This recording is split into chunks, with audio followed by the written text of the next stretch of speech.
rise to power through the streets. Family or not, there's rules you capiche. Ever since a kid, I saw things I shouldn't see. I didn't choose this life, but the life chose me. Capo, we rise to power through the streets. Family or not, there's rules you capiche. Ever since a kid, I saw things I shouldn't see. I didn't choose this life, but the life chose me. This thing of ours, earn and take orders from the dons. It's a chess game, we got the kings with the pawns. Greasy fan, brew strong. Michael's out for revenge for those who did him wrong. Live life by the code, power, respect. This family over family, never know who's next. On the rise, people stepped on and stepped over. Power struggles, go to war and send soldiers. No camo, suits and Italian loafers. Leave your head in the spaghetti, tipped off from the hostess. We didn't ask for this the life that chose us. Never find you, I got a guy with bulldozers. Let's go. Capo, we rise to power through the streets. Welcome to another episode of Chat with Staxx. I'm your host, Bill Staxx, and today I got Lou Silver.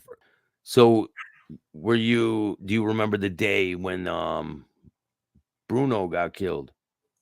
Well, it was 1980, so I was only like 17 years old. I just remember it from being in the newspapers and things like that. Yeah, I am not in the mob. I am not a gangster. I'm an actor. Yeah. Yeah, I mean, a lot of people, I used to be in the streets. I was a gang member. I used to do bad things. I was in and out of prison for a long time, and I decided to change my life about 4 or 5 years ago, and I'm not looking back. I'm trying to move forward, maybe get into acting, and I'm trying to show people out there that there's a different life possible for them. Well, listen, you know, my daughter was born in 2001. And when she was born, I made a conscious decision to leave Philadelphia because, like what you just said, you know, I just wanted to change my life and sort of start over. Let's get out of Philadelphia. Nothing good is happening here. Nothing. I got a daughter now. I'm going to Florida, and I'm going to change my life. Now, it was the best thing that I ever did, move to Florida. In the same respect, leaving New Jersey and Philadelphia, being as close as I was to Frank Vincent, you know, I always wonder what would have been. Would I have gotten more acting jobs? I mean, look, I had a wife at the time who was a complete pain in my ass. Total bitch. I don't hold back. And she held me back from doing anything I ever wanted to do. So I tell my daughter and I tell my nieces and nephews, the most important thing in life is that whoever you're with, make sure that they support your dreams. Because if you're with someone that's holding you back, telling you can't do that, or that's not what I signed up for, get rid of them. Yeah. They're gone. Because someday you'll be sitting there wondering, wow, I should have taken a shot. Maybe I could have done that. So long story short, that wife that held me back from acting in 1998. Yeah, where's she at now? She's long gone, okay? She's been long gone since 2009 in the rear view mirror, and I don't miss her this much. She probably on her 9th divorce. From what I hear, she's had a couple since then. But hey, I wish her well. But I learned if in life, surround yourself with people that believe in you and support your dreams. And you should do the same for people you love. That's important. My wife today supports me, you know, I'll say, hey, honey, I got another audition. We got to do a self-tape. She was in the awning commercial thing with you, right? Actually, no, that's another funny. My wife is blonde, but whenever I go and for a commercial and they cast me, they always cast me with a blonde wife. You're like, can I just bring my wife in here?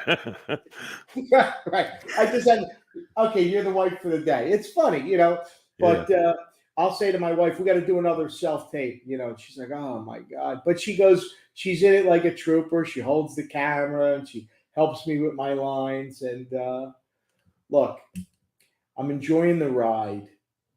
It's a passion. It's a hobby. probably 1% of all of the actors in the world make enough money to just act. Yeah. And you know, everybody thinks when they see, oh, that guy's an actor, he's on TV, he must be making a lot of money.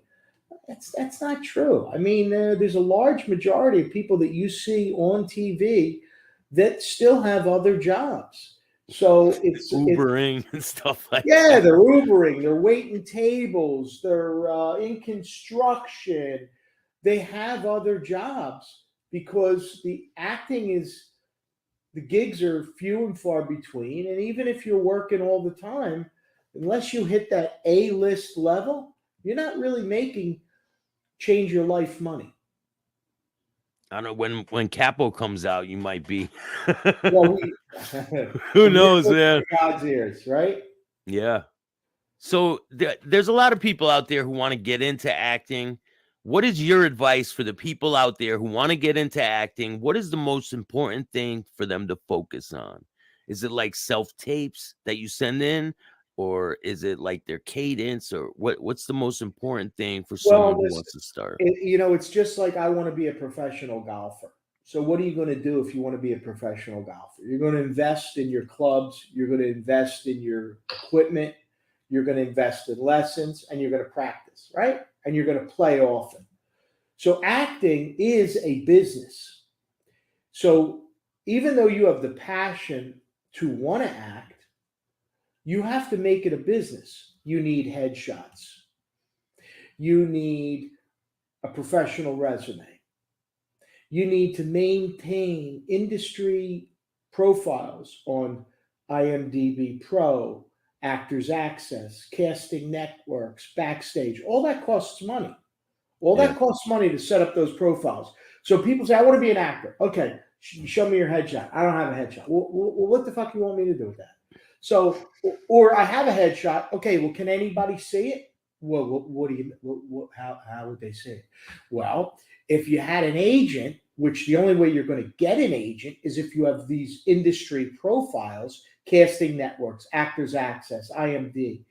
The agent can look at you. He or she can see your headshots, your resume, your videos. Well, I haven't been in anything. Okay, you haven't been in anything. Take some acting classes, study monologues, and have your acting teacher film your monologues. So your monologues now become content until you get something that was maybe a TV commercial or a walk-on part or a one-day play in a film. It's a business that you have to be on those pages weekly, updating them, making sure the resume is current, updating new photos, taking your headshots once a year. I've seen people, they show me a headshot. I look at the person like, who's this imposter? You don't look anything like the headshot. Like, not for nothing, I hate to break it to you, but you're 40 pounds heavier than the headshot. Yeah, you have all this glammed up stuff, and then you come walking in the room, and you look like, what the hell? This is not. What is it? Plenty of Fish or Tinder? This isn't like shooting for the date, and you get there, and like the person looks like a train wreck. When you get called to acting and you show up on that audition, you better look like your headshot. Otherwise, they're throwing you right out. And I'd say you got to take classes. You know, even though you think, well, I know what I'm doing, you don't know what you're doing. If you find a really reputable teacher, and reputable is a big thing, because this is an industry filled of scams and con artists, agents that want to charge you. Oh, I need a fee to represent. You know, if you pay an agent to rep you, you just got robbed. The agent that wants to sell you headshots, no, they do one or the other. There's a great book for actors. It's by a casting director named Lori Wyman, Wyman. She writes a book on, I think it's called The Organic Actor. It's a great book, and it tells you all the things to be careful of. I'm going to check that out. Yeah, Lori Wyman, she's a casting director in Miami. You can Google her, and her book is available on Amazon. I've read the book 3 times. I love the book. I don't know where the audience is, but if the audience is in South Florida, Sarah Rogers is an amazing acting coach, and she teaches building your actor's brand. So if you go to her, she's going to teach you not only how to act, but she's going to teach you the business end of acting, and it's worth it. Yeah, I'm sure there's a lot of people who will take advantage of that. I know a lot of Well, people I who hope want to so. get into it.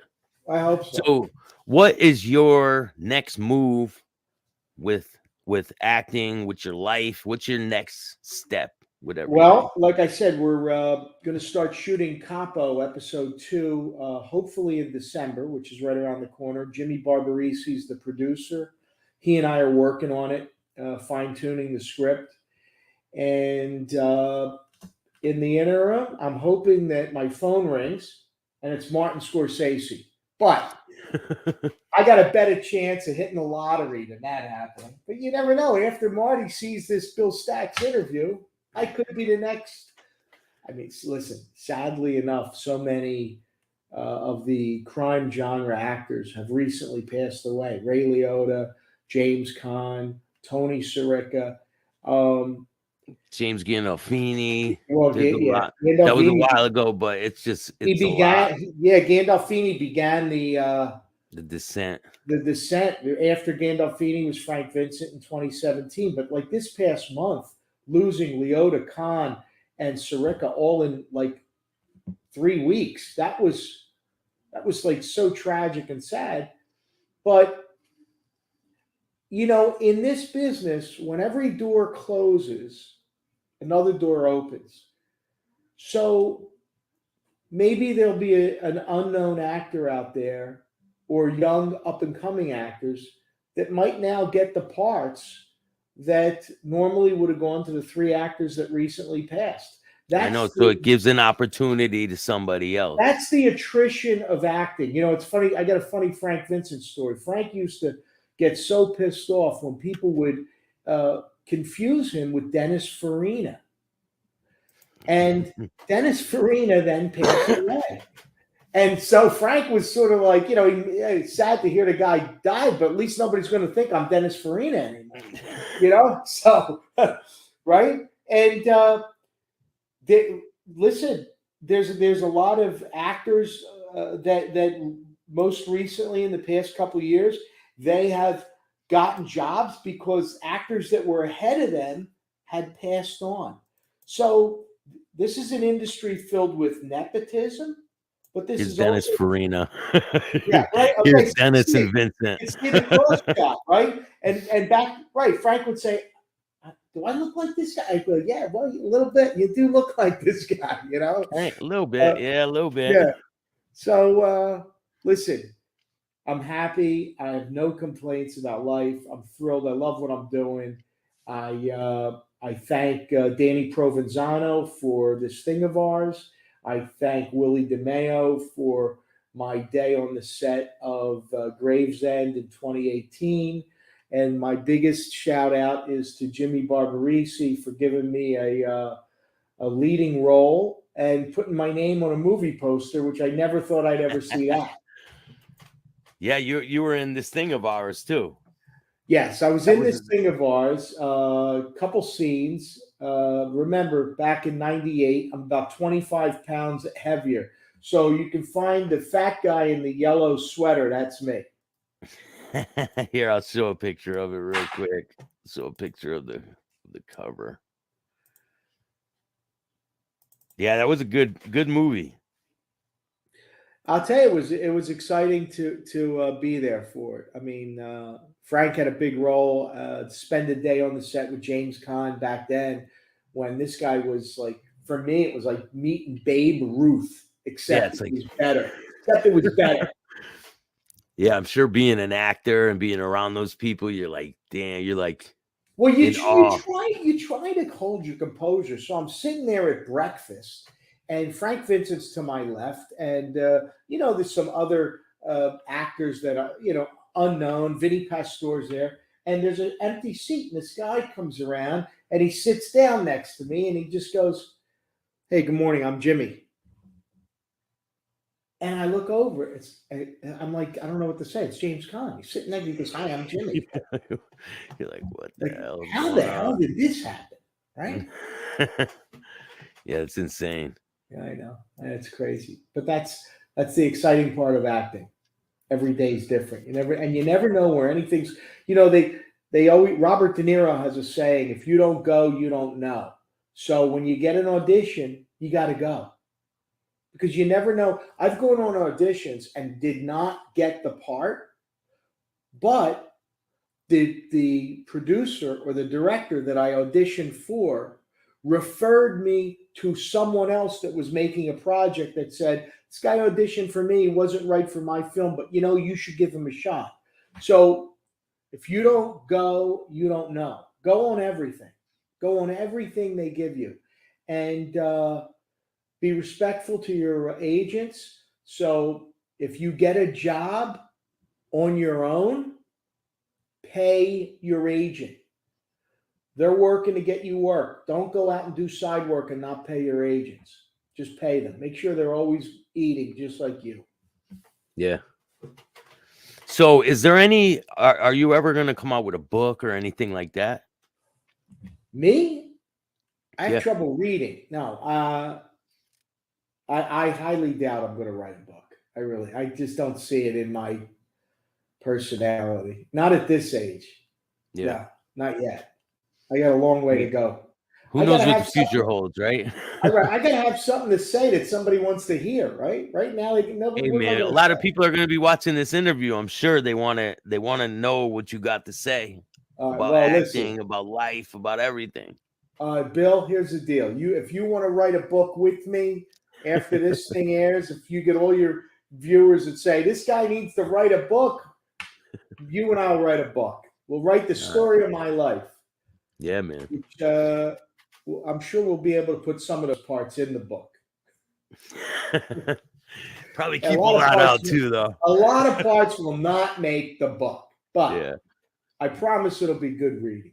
Thank you so much for joining me. I really appreciate you taking the time. Thank you for having me. It's we had some technical difficulty, but that's because I'm 60 years old. So I normally have to get my daughter, an IT guy, and 3 like 20-year-olds around me to make this stuff work. But we got through it, and I appreciate your patience. And good luck with your show. I watch all your stuff on Instagram and Facebook, and good luck with your TV series. And let's stay in touch. I know you're going to interview Jimmy next, right? Yeah, Jimmy's coming up next. And great. When do you expect these interviews to air? They'll be out this week. Terrific.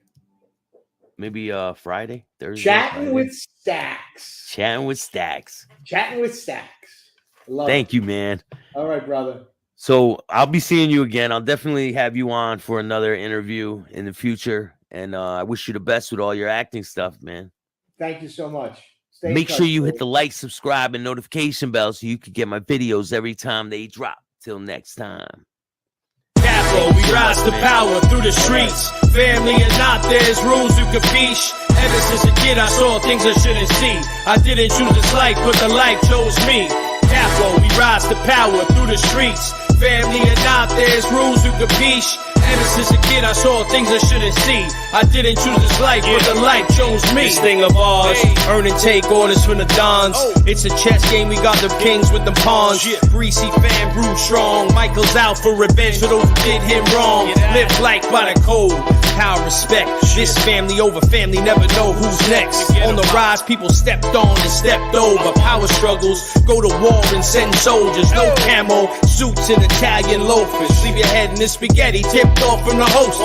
We didn't ask for this the life that chose us. Never find you, I got a guy with bulldozers. Let's go. Capo, we rise to power through the streets.